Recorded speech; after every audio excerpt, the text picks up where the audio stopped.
Bonjour à toutes et à tous. Donc aujourd'hui, je vais faire un point sanitaire, comme à l'accoutumée, sauf pour avant-hier, je m'excuse, j'ai eu un empêchement de dernière minute.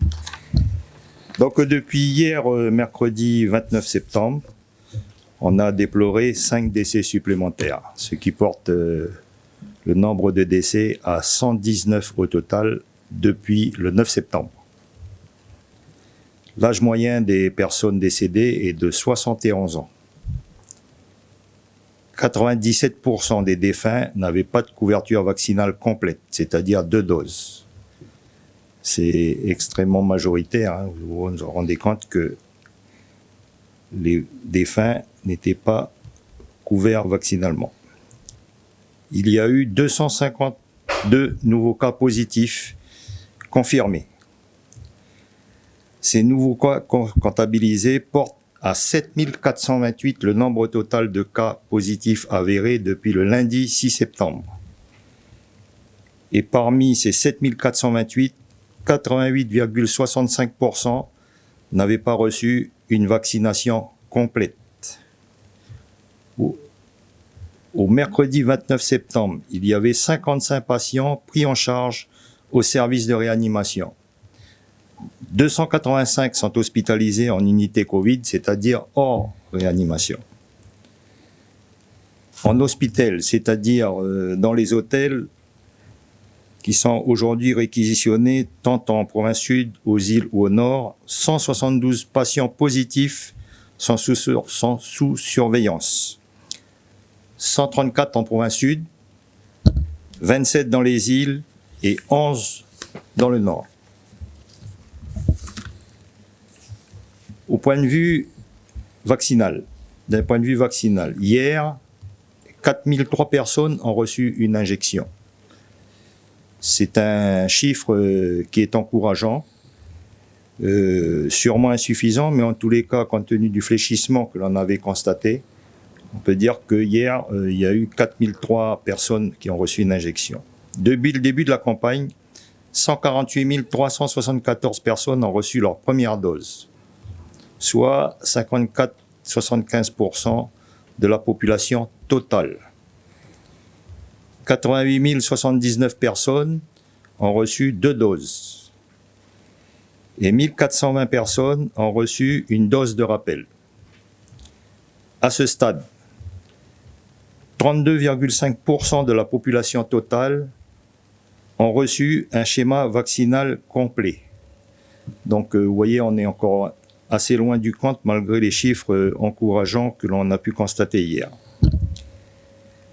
Et c'est pour cela que, du point de vue de la vaccination, il est bon de rappeler, ou tout au moins de retenir les lieux et dates de vaccination.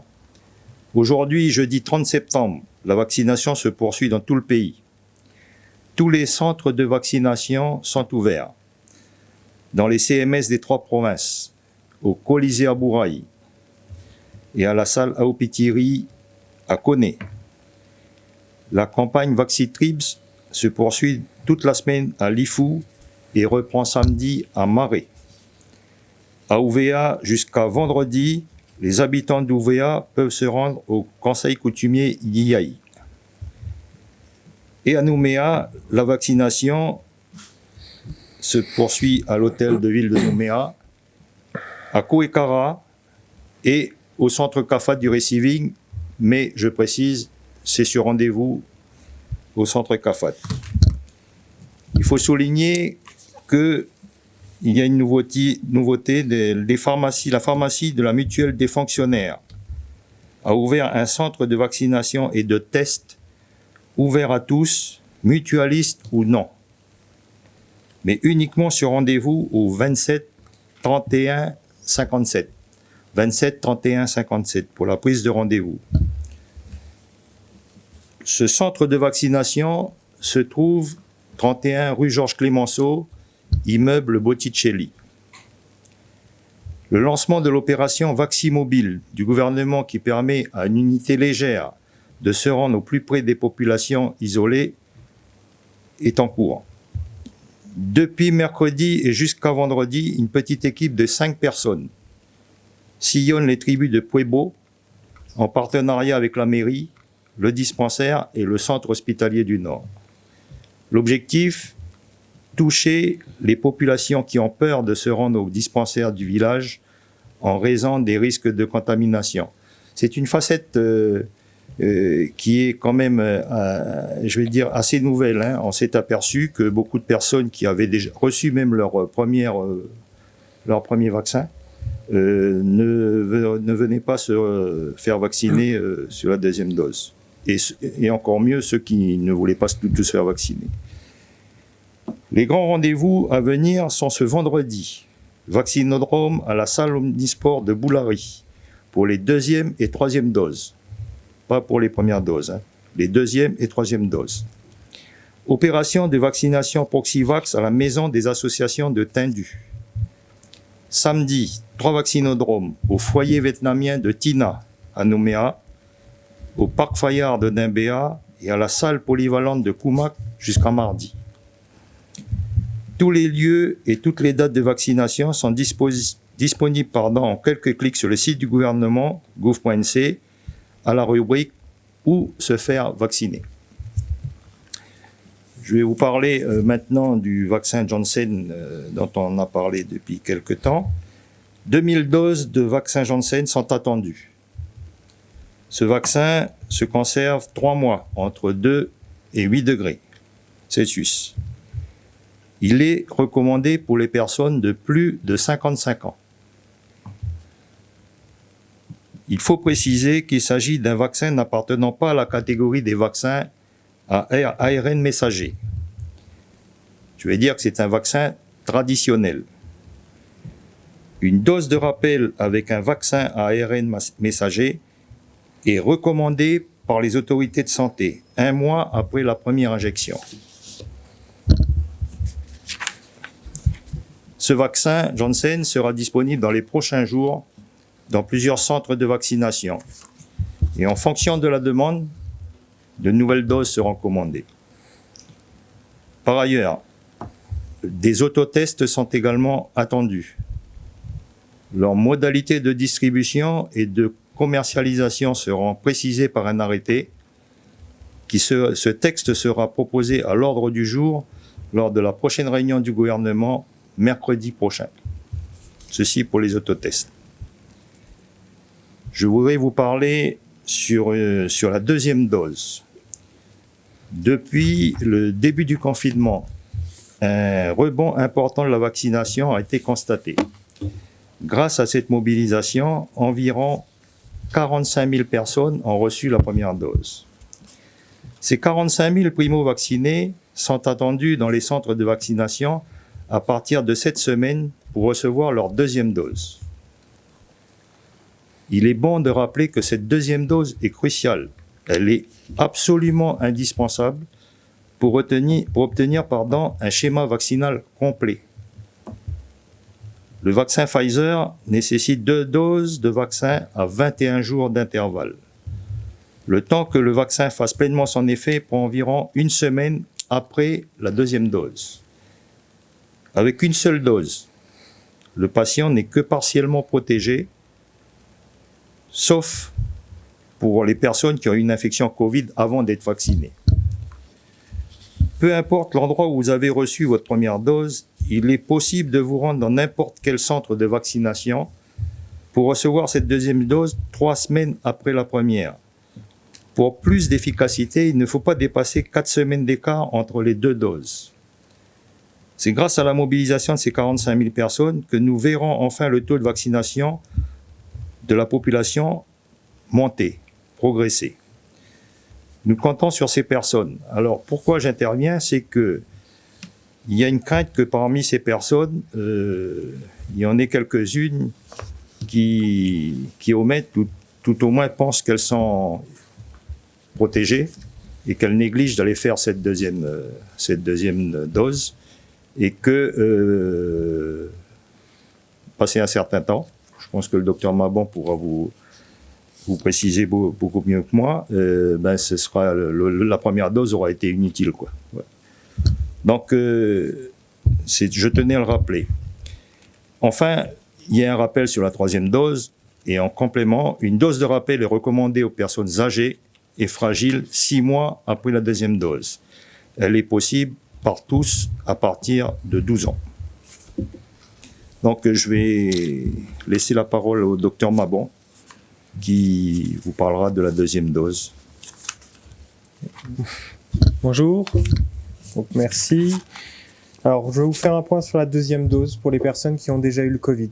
Nous sommes actuellement en Nouvelle-Calédonie avec plus de 7000 personnes qui ont eu le Covid. Et donc, il y a une adaptation du schéma vaccinal qui est recommandée par la Haute Autorité de Santé pour ces personnes-là. Donc, les personnes ayant déjà eu le Covid doivent nécessiter une vaccination. C'est un schéma aménagé à une dose. Donc, toute personne qui a eu le Covid doit faire une injection, doit faire sa vaccination 2 à 6 mois après sa maladie. Il y a des mesures d'adaptation pour les gens qui ont déjà reçu une dose de vaccin et qui malencontreusement ont attrapé le Covid après cette dose. D'accord ? Ces mesures ont déjà été expliquées aux professionnels de santé, mais en fonction du moment où vous avez attrapé le Covid et le délai entre le moment où vous attrapez le Covid et le moment où vous avez été vacciné, il est nécessaire d'avoir une deuxième dose 2 à 6 mois après. D'accord ? Si par contre vous avez le Covid 15 jours après la première dose, vous n'avez pas besoin de faire une deuxième dose de vaccin. Cette vaccination, elle est extrêmement nécessaire parce qu'en fait, on s'aperçoit que dans le temps, vous avez une diminution de l'immunité. Ça a été montré à plusieurs reprises par les études et c'est pour ça qu'on fait toujours un schéma vaccinal à 2 doses. Ce qui se passe, c'est pareil pour les patients qui ont le Covid. C'est une recommandation, d'accord ? Si des patients souhaitent quand même avoir un schéma complet à 2 doses, ce schéma peut être fait. Il n'y a pas de contre-indication à faire un schéma complet, même si vous avez eu le Covid. Certains pays dans le monde exigent d'avoir un schéma complet à 2 doses pour pouvoir entrer dans ces pays, quels que soient les antécédents Covid ou pas.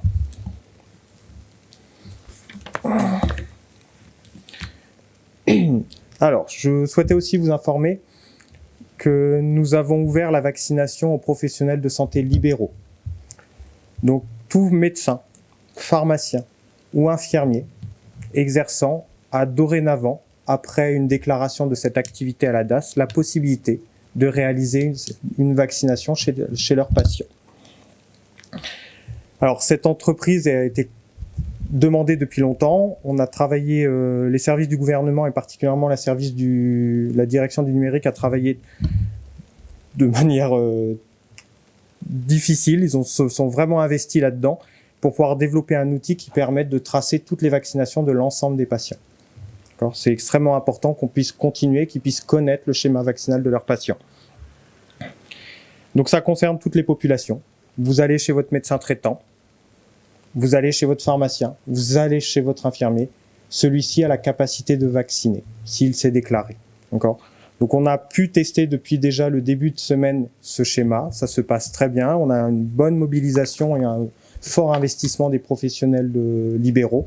Et donc du coup, si vous avez des craintes, faut vraiment pas hésiter à en discuter avec votre professionnel de santé qui vous connaît, et celui-ci pourra vous proposer la vaccination. Donc bien sûr, je répète, sa vaccination, qu'elle soit faite chez les libéraux ou dans les centres de vaccination, il n'y a aucune différence. C'est une vaccination qui est prise en charge. D'accord ? Les patients n'auront aucun avance de frais à faire pour la vaccination. Elle est couverte directement par la CAFAT. Voilà pour les informations que je voulais vous donner. Donc vraiment, médecins, infirmiers, pharmaciens peuvent vacciner. Bonjour, Anthony Tégéraud des Nouvelles-Calédoniennes. Je voudrais tout d'abord revenir sur le vaccin Janssen. J'ai plusieurs questions, peut-être que vous voulez que je les pose en même temps, ce sera peut-être plus simple. Alors, vous avez dit qu'on est considéré comme totalement vacciné avec une dose, mais qu'une deuxième dose de vaccin ARN messager est recommandée un peu plus tard. En vue de l'obligation vaccinale, est-ce que les gens qui ne veulent pas de vaccin ARN messager seront obligés de faire une dose de rappel? Ou alors, est-ce qu'une dose de Janssen uniquement suffira pour être considéré comme vacciné? Peut-être la première question. Alors, à ce jour, le schéma vaccinal complet avec un vaccin de Janssen, donc c'est un schéma à une dose, donc vous avez là-dessus, avec un délai de 28 jours. On vous considère comme immunisé après 28 jours de votre première injection. La Haute Autorité de Santé recommande par derrière de poursuivre avec une deuxième injection d'un vaccin à ARN messager. Donc c'est une recommandation qui est donnée suite à une recommandation de l'Union européenne, donc de l'EMA précisément. Actuellement, seule la vaccination à une dose plus 28 jours est considérée comme un schéma vaccinal complet. On n'a pas encore inclus l'ARN messager. Autre question sur le Janssen, il a été indiqué qu'il est recommandé aux plus de 55 ans. Qu'en est-il pour les Calédoniens de moins de 55 ans qui voudraient se faire vacciner avec le Janssen et pas avec le Pfizer? Est-ce que c'est possible? Alors, oui, c'est possible. On revient sur ce que je disais tout à l'heure, c'est une recommandation. D'accord. Le professionnel de santé qui va vous vacciner va vous expliquer les avantages et les inconvénients de le faire. Et en fait, vous prendrez un avis concerté entre vous et le professionnel de santé. Et c'est la décision commune qui aboutira à la vaccination ou non. Et autre question sur le vaccin, Monsieur Slamet, vous dites que les 2000 doses sont attendues prochainement. Est-ce qu'on a la date? Je pense que c'est la semaine prochaine, c'est ça? Au début de semaine? Ou fin de cette? Ils arrivent, c'est fin de cette semaine. Normalement, oui. C'est ça. Fin de cette semaine, ils arrivent.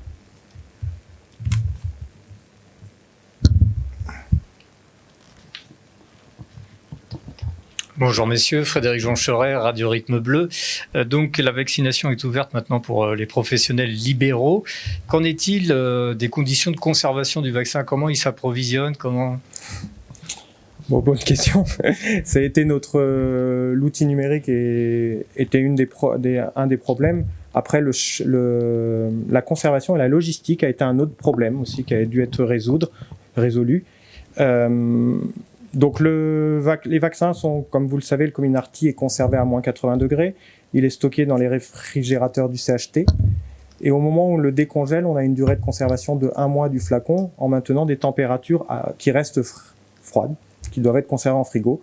Donc la pharmacie, donc tout est centralisé avec les pharmacies de proximité, donc les pharmacies officinales, qui font des commandes directement au CHT quand ils ont besoin. Le CHT décongèle le vaccin, transmet à la pharmacie, et les professionnels de santé libéraux se mettent en lien avec la pharmacie pour faire alors soit fournir le flacon et le médecin, l'infirmier reconditionne le flacon pour faire les injections, ou c'est le pharmacien qui l'aide à la préparation. D'accord, mais c'est vraiment l'idée d'avoir une organisation entre professionnels de santé et une coopération pour permettre cette vaccination. Anthony, des nouvelles. Toujours sur le volet sanitaire, vous avez indiqué tout à l'heure que une semaine après la deuxième dose de Pfizer, on avait le maximum d'immunité. Or, auparavant, on parlait de 2 semaines, c'est-à-dire qu'il fallait 5 semaines pour être complètement vacciné. Une première dose, 3 semaines, puis une deuxième dose, et après, il fallait encore attendre 2 semaines pour être complètement immunisé. Est-ce que cette règle a changé? Alors oui, cette règle a changé. Il y a de plus en plus d'études qui interviennent. Hein. Les médicaments, comme vous le savez, sont toujours étudiés tout le temps. Et en fait, courant fin juillet, il a été décidé de passer de 14 jours à 7 jours. Martin Chamasson, de ces premières, je reviens sur la question de mon confrère, concernant donc l'ouverture de la vaccination chez les professionnels libéraux, les médecins, les pharmaciens. Vous avez parlé de la traçabilité des schémas vaccinaux. Comment ça va se passer justement, concrètement? Alors, sur la traçabilité des schémas vaccinaux. Donc en fait, comme tout professionnel de santé qui exerce habituellement, c'est-à-dire que quand vous allez voir votre médecin qui vous vaccine, il vous prescrit un schéma vaccinal qui est à 2 doses, voilà, 3 pour certains vaccins. Donc il fera pareil, il fera une prescription d'un schéma vaccinal qui est le schéma qui sera adapté au patient qu'il aura en face de lui. Et après, il fera ou il déléguera le fait de faire les injections de vaccins, première et deuxième dose. Mais l'ensemble des informations seront tracées et le professionnel qui l'aura fait sera tracé aussi. Océane Dacuna pour Calédonia. Monsieur Slamet, vous disiez que vous aviez une crainte que les gens ne se présentent pas pour la deuxième injection. D'où vient cette crainte? Vous avez déjà des retours, peut-être des estimations ou carrément des chiffres? On a quelques estimations. Le nombre n'est pas important, mais on a quand même cette crainte parce que c'est important que les gens puissent venir, qui ont reçu la première injection, puissent venir faire la deuxième injection. Et on a quand même cette crainte. Anthony, des nouvelles. Monsieur Slamet, il n'a pas du tout été évoqué les perspectives. On arrive à jeudi. Oui. Est-ce que demain, des annonces quant à un déconfinement ou un prolongement du confinement seront faites, ou quand est-ce que ces annonces pourraient tomber, ou devraient tomber? Alors, je pense que ces annonces-là, on est encore au gouvernement, on est encore en train de travailler sur les sujets que vous venez d'exposer. Mais en tous les cas, pour le moment, je ne pourrais pas vous donner plus de détails que cela. Mais je pense qu'en fin de semaine, il y aura une intervention au moins du président si la décision était prise au niveau du gouvernement. Frédéric Hermé de nouveau. C'est plus une question là concernant le travail. Qu'est-ce qu'il advient des personnes qui refusent la vaccination? Ils peuvent ni pratiquer le télétravail ou être reclassés au sein d'une entreprise. Qu'est-ce qu'on fait de ces personnes? Alors, c'est une... Je vais dire, ce sont des situations, et il n'y a pas que cette situation-là, ces situations-là qui sont, je vais dire, qui se font jour. Et aujourd'hui, le gouvernement est en train de travailler sur tous ces cas-là, parce que ça rejoint quand même la réglementation du travail. Et à ce niveau-là, on est en train de travailler justement pour ne pas laisser les personnes je vais dire, dans le doute et surtout dans l'illégalité, aussi bien pour l'employeur que pour l'agent. Martin Chamasson, pour une question pour M. Slamet. Au sujet du dispositif Vaximobile, vous avez évoqué le cas de Puebo. Est-ce qu'il y a d'autres communes qui vont être concernées par ce dispositif? Oui, bien sûr. Bien sûr, il y a le Vaximobile et c'est selon un programme. Et donc, ce Vaximobile va se déplacer de commune en commune selon la nécessité des vaccinations et la demande des vaccinations aussi. Et les inscriptions aussi. Océane pour Calédonia, Monsieur Slamet, encore ce matin, vous étiez au Congrès en commission plénière. Il a été évoqué une vaccination obligatoire pour les enseignants. Est-ce que c'est une possibilité dans les prochaines semaines? On en parle, oui, mais en tous les cas, rien n'est arrêté. C'était une réunion, une session plénière du Congrès. Les élus du Congrès avaient besoin d'informations. Et donc, toutes ces informations leur ont été données, sans pour autant que ce soit dit que c'était des décisions fermes qui avaient déjà été prises. Pour le moment, non, on n'a pas encore statué sur la vaccination obligatoire des enseignants. Anthony, des nouvelles à nouveau. Monsieur Slamet, les marchés sont toujours fermés. Oui. Or, pour acheter ses fruits et légumes, on est souvent contraint d'aller dans des endroits clos. Est-ce que ça va changer? Est-ce que les marchés vont rouvrir? Et s'ils ne rouvrent pas, pourquoi ils sont toujours fermés? Alors, sachant qu'il y avait déjà des protocoles qui étaient mis en place lors des 2 précédents confinements et qu'on entre dans la 4e semaine de confinement actuellement.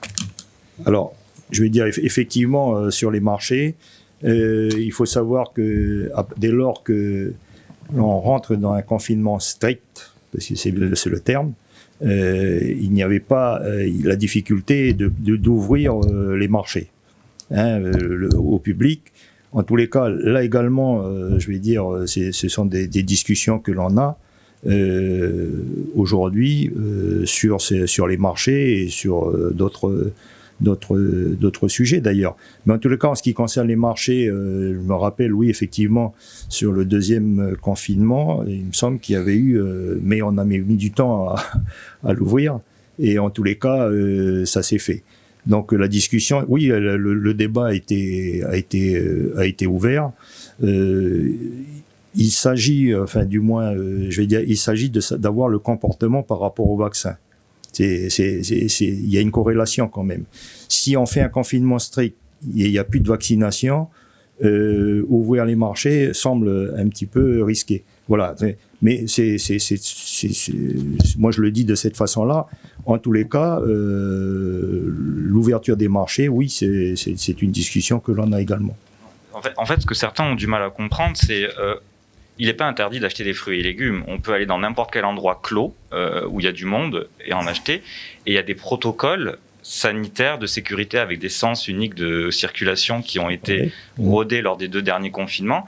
Donc en fait, aujourd'hui, qu'est-ce qui bloque sur ce point précis, puisque les autres points de vente sont ouverts? Oui, vous parlez des autres points de vente, mais les autres points de vente, je vais dire, je suis citoyen avant d'être membre du gouvernement, je vais dire, dans un petit magasin ou d'une petite surface, le nombre de personnes est quand même limité.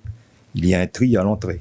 Même dans les grandes surfaces et les supermarchés, samedi, le nombre à l'intérieur était limité. Donc voilà, donc ça veut bien dire que c'est pas forcément un milieu fermé où tout le monde s'y engouffre, non. C'est surtout limité. Il y a pas, c'est surtout toutes les conditions sont requises pour éviter pour respecter la distanciation, pardon. Oui, bonjour, Charlotte Manville pour NC La Première. Vous avez donné le nom de cas positifs supplémentaires. Est-ce que vous pouvez nous donner le taux d'incidence et, si vous le pouvez, une perspective sur l'évolution de l'épidémie? On sait par exemple la Polynésie a atteint un taux d'incidence avec 2700 pour 100 000. On a à peu près le même nombre de morts en Polynésie avec un taux d'incidence beaucoup plus faible. Comment vous voyez les jours et semaines à venir? Ok, donc oui, alors, sur la question du taux d'incidence. Donc, on surveille le taux d'incidence quotidiennement et de manière hebdomadairement, ce qu'on appelle 7 jours glissants. D'accord. Donc, nous sommes sur une pente descendante. Comme le membre du gouvernement, les chiffres en soi sont pas très intéressants. Ce qui est intéressant, c'est la variation de ces chiffres. C'est-à-dire qu'on pourrait être à un taux d'incidence bas, mais si on est sur une pente montante comme on l'a été au début, c'est beaucoup plus inquiétant que si on était sur une pente descendante. Donc actuellement, nous sommes sur une pente descendante, d'accord, plutôt autour de 600 cas par semaine sur 7 jours glissants, qui pourrait répondre en fait aux mesures qui ont été mises en place par le gouvernement, ce qui permettrait d'expliquer cette diminution de nombre de cas.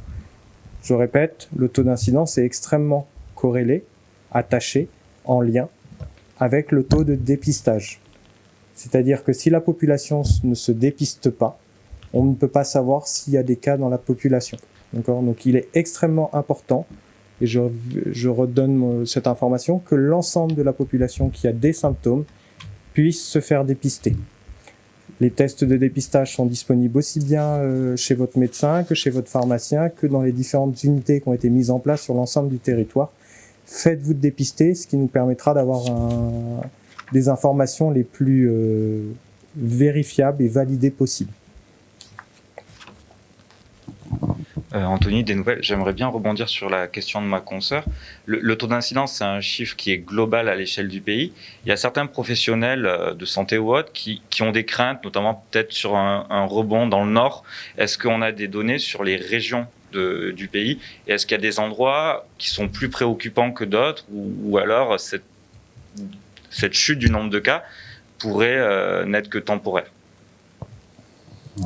Alors, on a cette question, on a cette inquiétude. Hein. Alors, l'inquiétude qui est sur le nord, c'est surtout sur le faible taux de dépistage. C'est-à-dire qu'on a peur de passer à côté de personnes qui seraient positives et qui ne veuillent pas se faire dépister. Hein. C'est une inquiétude, je peux l'entendre, hein, que c'est une inquiétude des gens de se faire dépister et d'être stigmatisés. C'est pas ça. Il faut vraiment se faire dépister. C'est une question de vie humaine, en fait. C'est vraiment l'idée que les gens puissent être pris en charge au meilleur moment de leur maladie. Donc faites-vous dépister. Nous continuons à suivre les taux d'incidence, quel que soit par région, donc par province ou par commune. Nous avons ces informations-là qui ont une valeur, ce qu'elles ont en fait. Il faut les interpréter avec discernement.